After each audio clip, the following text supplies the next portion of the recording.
Assalamu alaikum viewers and welcome back to my channel Study Law with Bushra.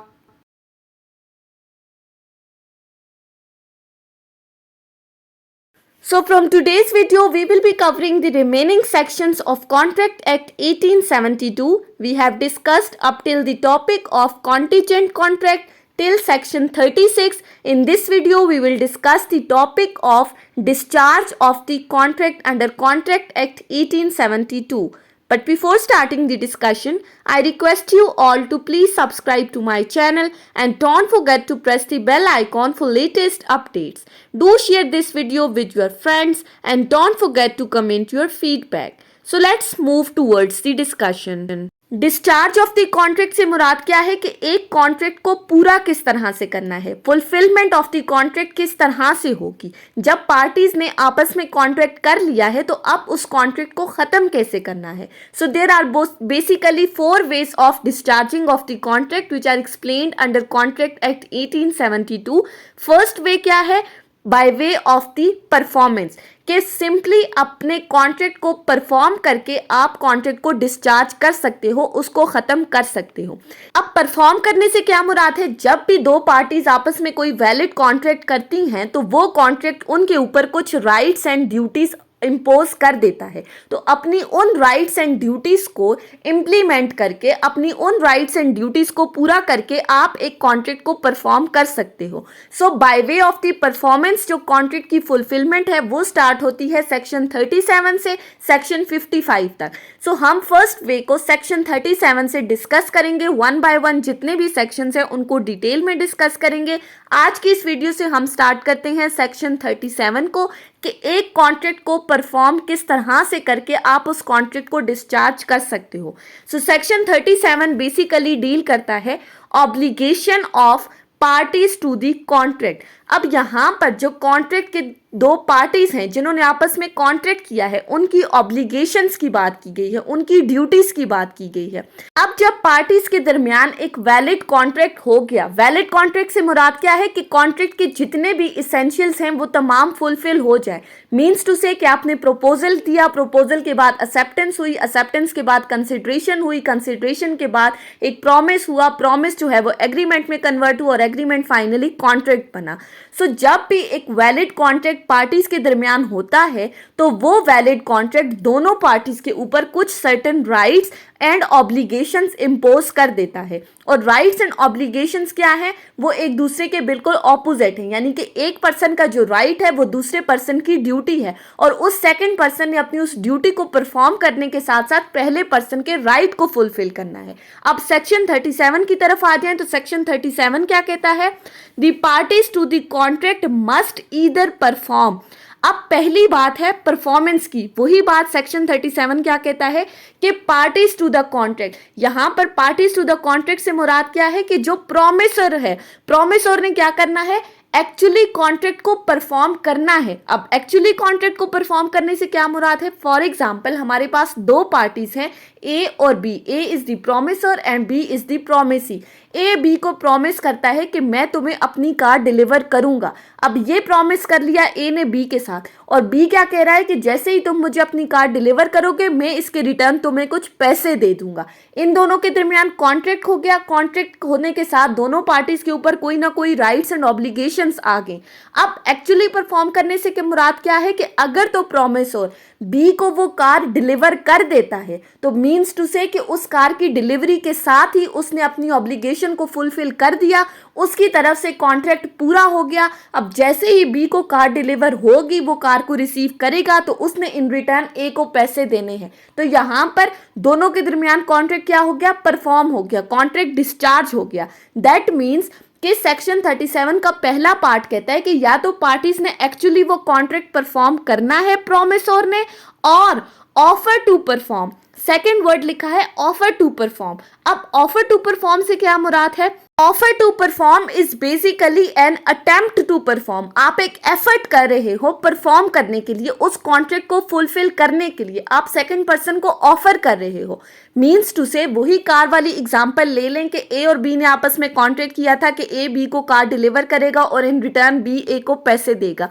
अब यहाँ पर इन दोनों के दरमियान कॉन्ट्रैक्ट होता है, लेट्स सपोज 1 अगस्त को के दोनों के दरमियान ये कॉन्ट्रैक्ट हुआ कि ए बी को कार डिलीवर करेगा और बी इन रिटर्न उसको पैसे देगा, और ये जो कॉन्ट्रैक्ट पूरा किया जाएगा ये 20 अगस्त को किया जाएगा। यानी कि 20 अगस्त इज द डे जिस दिन कार की डिलीवरी होनी है, जिस दिन एक्चुअली कॉन्ट्रैक्ट परफॉर्म होना है। अब अगर 20 अगस्त को ए बी को कॉल करता है, प्रॉमिस और प्रॉमिसी को कॉल करता है या मैसेज के थ्रू या किसी लेटर के थ्रू, उसको ये कहता है कि हमारे दरमियान आज ये कॉन्ट्रैक्ट पूरा होना है, तो क्या मैं इस कार को आपको डिलीवर कर दूं। यानी कि वो उसको ऑफर कर रहा है, वो एक एफर्ट कर रहा है कॉन्ट्रैक्ट को परफॉर्म करने के लिए, वो एक अटेम्प्ट कर रहा है इस कॉन्ट्रैक्ट को पूरा करने के लिए। सो सेक्शन 37 क्या कहता है कि या तो प्रॉमिसोर ने एक्चुअली उस कॉन्ट्रैक्ट को परफॉर्म करना है, यानी कि एग्जांपल से देख लें कि एक्चुअली उसने कार की डिलीवरी करनी है, या फिर उसने एक ऑफर करनी है, ऑफर टू परफॉर्म, यानी कि वो अटेम्प्ट कर रहा है उस कॉन्ट्रैक्ट को फुलफिल करने के लिए। अब ये जो ऑफर टू परफॉर्म है ये उस ऑफर से बिल्कुल अलग है जो हमने स्टार्ट ऑफ द कॉन्ट्रैक्ट में पढ़ा था। यानी कि जब आप एक एग्रीमेंट करने के लिए प्रपोजल देते हो, ऑफर करते हो, वो बिल्कुल बिगिनिंग स्टेज पर है, इनिशियल स्टेज पर वो ऑफर है। जबकि ये वाली ऑफर टू परफॉर्म कब होगी, जब एक वैलिड कॉन्ट्रैक्ट बन जाएगा, at the time of discharging of the contract, at the time of the performance of the contract, ये ऑफर जो की जाएगी इसको ऑफर टू परफॉर्म कहा जाएगा। ये उस प्रपोजल, उस ऑफर से बिल्कुल डिफरेंट है। सो सेक्शन 37 के अकॉर्डिंग या तो पार्टीज ने एक्चुअली वो कॉन्ट्रैक्ट परफॉर्म करना है या ऑफर टू परफॉर्म करना है, unless such performance is dispensed with or excused under the provisions of this act or of any other law, until and unless ये परफॉर्मेंस जो है वो फॉरबिडन ना हो।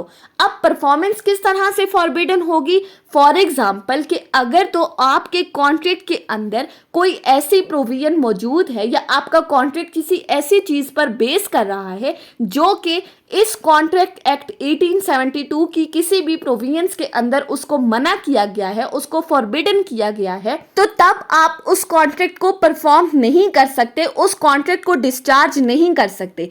या तो इस कॉन्ट्रैक्ट एक्ट 1872 की कोई प्रोविजंस उसको मना कर रही हैं, या फिर पाकिस्तान के अंदर कोई भी ऐसा लॉ मौजूद है जो कि इस कॉन्ट्रैक्ट के अंदर जो चीज लिखी गई है, जिस चीज के ऊपर कॉन्ट्रैक्ट किया गया है, उसको मना कर रहा है। तो ऐसी सूरत में वहां पर आप कॉन्ट्रैक्ट को परफॉर्म नहीं करोगे, वहां पर कोई एक्चुअल परफॉर्मेंस या ऑफर टू परफॉर्म नहीं होगा।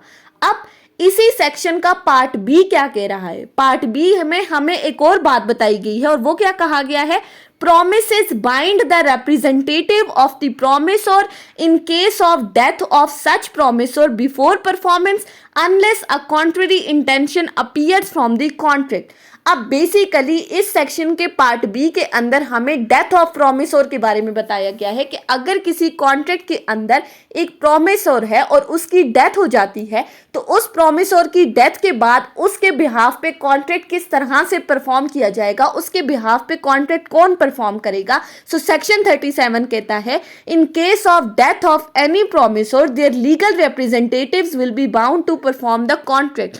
उसके बिहाफ पे उसके जितने भी लीगल रिप्रेजेंटेटिव्स हैं वो उस कॉन्ट्रैक्ट को परफॉर्म करेंगे जो कि उस प्रॉमिसोर ने अपनी लाइफ टाइम में किसी थर्ड पर्सन के साथ कोई कॉन्ट्रैक्ट किया था। लेकिन इसी के साथ फर्दर कहा गया है, unless a contrary intention appears from the contract. अब इस कॉन्ट्ररी इंटेंशन से क्या मुराद है कि अगर तो आपने अपने कॉन्ट्रैक्ट के अंदर इससे हटकर कोई बात लिख दी गई है regarding the performance of the contract. अब कॉन्ट्रैक्ट के अंदर किस तरह से लिख दिया है, if the parties to the contract have already written in the terms and conditions of the agreement that no one will be held responsible after their death, कि अगर तो कॉन्ट्रैक्ट करते दौरान पार्टीज ने उस कॉन्ट्रैक्ट की टर्म्स एंड कंडीशंस में ये चीज़ मेंशन कर दी है कि अगर तो प्रॉमिसोर की डेथ हो जाती है तो उसकी डेथ के बाद कोई भी इस कॉन्ट्रैक्ट को परफॉर्म नहीं करेगा, तो फिर उसके लीगल रिप्रेजेंटेटिव्स बाउंड नहीं हैं कि वो उसके बिहाफ पे इस कॉन्ट्रैक्ट को पूरा करें। जनरल रूल क्या है कि प्रॉमिसर की डेथ होती है तो उसके लीगल रिप्रेजेंटेटिव बाउंड है, लेकिन अगर पार्टीज अपने कॉन्ट्रैक्ट के अंदर ये चीज मेंशन कर देती हैं कि प्रॉमिसर की डेथ के बाद कोई भी इस कॉन्ट्रैक्ट को इन्फोर्स नहीं कराएगा, तो फिर वो लीगल रिप्रेजेंटेटिव्स बाउंड नहीं है, वो इस कॉन्ट्रैक्ट को फुलफिल नहीं कर सकते। या फिर अगर तो पार्टीज टू द कॉन्ट्रैक्ट ने कोई स्पेशल पर्सन का नेम मेंशन कर दिया है तो फिर वो उस कॉन्ट्रैक्ट को परफॉर्म करेगा। या फिर अगर तो पार्टीज ने आपस में कोई स्पेशल कॉन्ट्रैक्ट किया है। अब स्पेशल कॉन्ट्रैक्ट से क्या मुराद है कि फॉर एग्जांपल दो पर्संस हैं ए और B. A is the painter, A is the promisor. वो बी के साथ प्रॉमिस करता है कि मैं तुम्हारे लिए एक पिक्चर पेंट करूंगा। अब अगर तो इस पेंटर की डेथ हो जाती है और वो उसके बिहाफ पे उसके लीगल रिप्रेजेंटेटिव्स के अंदर ये टैलेंट नहीं है कि वो पिक्चर पेंट कर सकें या पिक्चर बना सकें, तो फिर लीगल रिप्रेजेंटेटिव्स बाउंड नहीं है। यानी कि जहां पर स्पेशल कॉन्ट्रैक्ट होता है कि वो कॉन्ट्रैक्ट एक स्पेशल पर्सन ही परफॉर्म कर सकता है जिसके अंदर इस कॉन्ट्रैक्ट को परफॉर्म करने का टैलेंट है, तो फिर उस पर्सन की डेथ के बाद आप किसी और पर्सन को, उसके लीगल रिप्रेजेंटेटिव्स को बाउंड नहीं कर सकते कि वो इस कॉन्ट्रैक्ट को परफॉर्म करे। लाइकवाइज इस एग्जांपल के अंदर जैसे वो पेंटर ने पिक्चर पेंट करनी थी और उसके लीगल रिप्रेजेंटेटिव्स के अंदर ये टैलेंट नहीं है कि वो पिक्चर पेंट कर सके, तो इसकी डेथ के बाद आप इस कॉन्ट्रैक्ट को इन्फोर्स नहीं करा सकते। सो जहां पर कॉन्ट्रैक्ट की टर्म्स एंड कंडीशंस के अंदर कोई चीज मेंशन कर दी है कि डेथ ऑफ द प्रोमिसर के बाद ये कॉन्ट्रैक्ट इन्फोर्स नहीं कराया जाएगा, तो फिर आप कॉन्ट्रैक्ट को इन्फोर्स नहीं करा सकते। सो सेक्शन 37 हमें क्या कहता है कि हर वैलिड कॉन्ट्रैक्ट पार्टीज को कुछ ऑब्लिगेशन और राइट्स दे रहा है और पार्टीज ने या तो एक्चुअली कॉन्ट्रैक्ट को परफॉर्म करना है या परफॉर्म करने के लिए कोई ऑफर करनी है।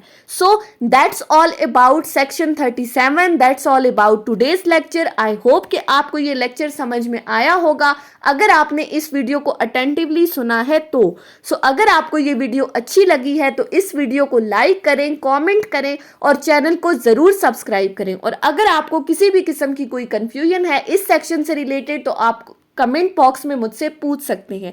Thank you so much for watching this video. Till then, अल्लाह हाफिज।